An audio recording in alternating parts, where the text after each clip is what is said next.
I don't care if you're a creator, business owner, agency guy, or coach, whoever you are, hiring a video editor is one of the best ways to buy back your time and really stand out with your content. But how do you find a good editor? How much should you pay? And most importantly, what do you need to do to get the best results from the editor that you do hire? Stick around because we're covering all of that and much more in today's video. And I know a little bit about hiring video editors. I own Boomin Brands Media, a video editing agency. And in the last 2 years, we've hired over 50 editors. But in order to get those editors, we've gone over 1,500 applications. So we've created the hiring system that works, and we've been able to find some of the top talent around the world. All right, so first things first, do you need a freelance editor or a video editing agency? There's pros and cons of both. I'm gonna walk you through those with a super unbiased opinion. First things first, I think in general, if your business is doing under $20,000 a month, usually it makes more sense for you to hire a freelancer. The biggest pros of the freelancer is they're cheaper starting out. They're a bit more flexible. You're usually not locked into anything on a month-to-month basis. They're better for smaller kind of one-off projects if you're not super consistent with your content yet. The cons, of course, are with that, they're usually not as reliable. They could literally disappear on you just like that. It's hard to scale with that, right? So one freelancer is capped at one certain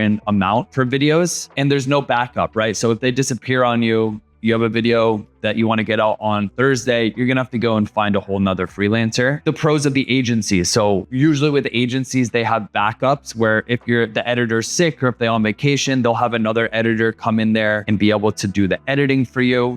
They usually include a project manager, usually like content systems to keep you more organized. But of course, the cons with that, they're more expensive. Sometimes you don't have direct access to the video editor. You have to go through a project manager. And yeah, things like turnaround time, things like that might be a little bit slower. So pros and cons of both. Usually if you're under $20,000, go with a freelancer. First things first, let's create a nice job description to be able to attract the person that you're looking for that has the skills, but also like the culture fit and the kind of mentality that you want to work with somebody, right? So we're going to use our good friend ChatGPT to create a job description. We really want to be as specific as possible. Are most of your videos going to be talking heads, like short form videos? Are they going to be podcasts? Are they going to be YouTube long form videos? Usually every editor has certain strengths and you really want to try to find an editor whose strengths match your job description. I think honestly, the best way to do that is to be as like detailed as possible. Let them know, hey, this is how many videos I want to do. This is the turnaround time that I expect. All as much as you can put into the job description. I actually created a prompt right here that we use and I made it customizable for you. So if you want to maybe take a screenshot of this and upload this in ChatGPT and just have it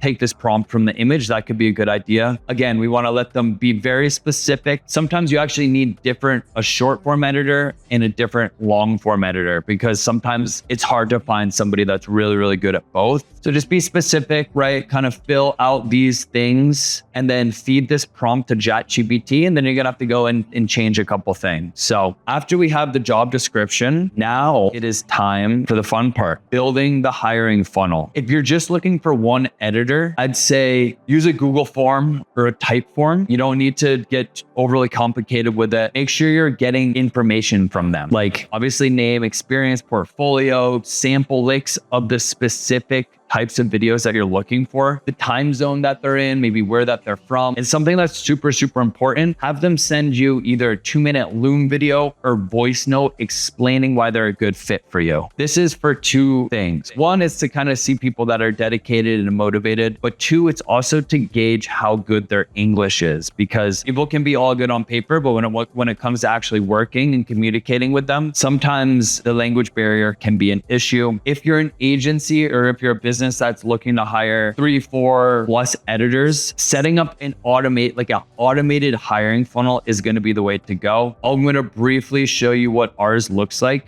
This is built in GoHighLevel. It's super automated. So for these 50 video editors that we've hired, I was actually only in the interviews of the first 5 of those, maybe. All the other ones my team has done from our automated system. You can see here, video editors, 1,100, right? Motion graphics, 1,200. And then we have some other folks down here. So we've had a lot of people come through this funnel. The funnels work. They're a little bit complicated, right? You've got to go in there and kind of create a system to be able to just streamline everything that we're going over today, but it worked. Maybe I'll make a whole new video on this. So you have the form, you have the job description. Now we need to think of a trial task. So how are you actually going to be able to see firsthand what the editor can do, what their skills are? You want to keep it short, right? If you're looking for somebody that has heavy motion graphics, maybe keep it less than 30 seconds. If it's not as heavy motion graphics, keep it around 60 seconds. Try to give them as many clear instructions as you can, because you want somebody, that's how you're going to be working with them on a regular basis. Usually these tasks can be unpaid. That's going to definitely decrease the number of people that are going to do it. So you can always offer like $20, $30 for a test edit if you want to have more people doing it. A super, super important thing is to ask them how long the video took. If you don't know a lot about editing, it could be hard to kind of gauge how long. And I can't sit here and say without looking at videos, hey, this video should take this long or that long. But I would just use your best judgment, right? If somebody comes back to you and they're like, hey, this like 30-second video took me 10 hours, that's a huge red flag. And that's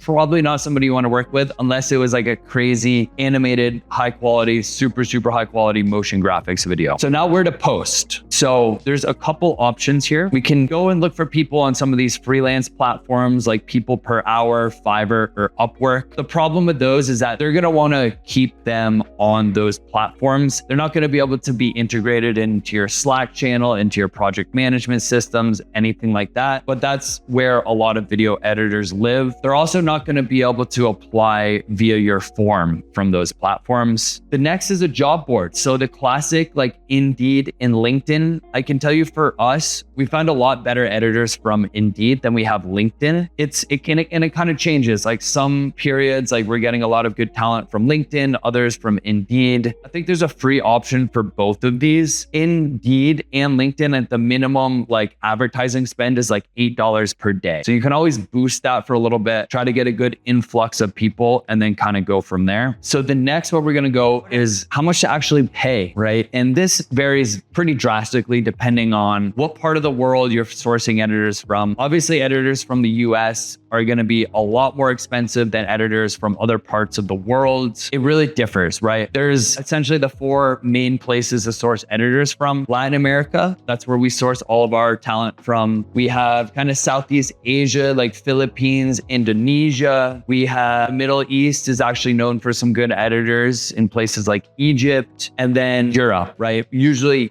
Eastern Europe is also a good really place to source talent. The pricing is going to change in all of those places. So I made some like a super general guide right here. Essentially for long form videos, right? If you're looking to do a long form video for like $50 to $100, like chances are you're not going to be able to find a very good editor. It would be a diamond in the rough if you do find somebody at this level. Once you start getting to like 100 to 150, like you'll find a decent editor. Again, you're probably going to have to give them like a lot of feedback. There's going to be a lot of back and forth. As you start getting into like $200, $300 plus, that's when you can start finding somebody that's more self-sufficient, right? That is better at motion graphics. That's usually the big driver here. It's like somebody that doesn't need a lot of crazy direction, somebody that's good at motion graphics, somebody that can help you with some of the guidance in the direction of your content and your style. You're gonna pay more for that, but depending on where you're at in business, like it can very well be worth it. For short form videos, again, the same sort of thing. Like you can find people that'll edit a short form video for $5 to $15, but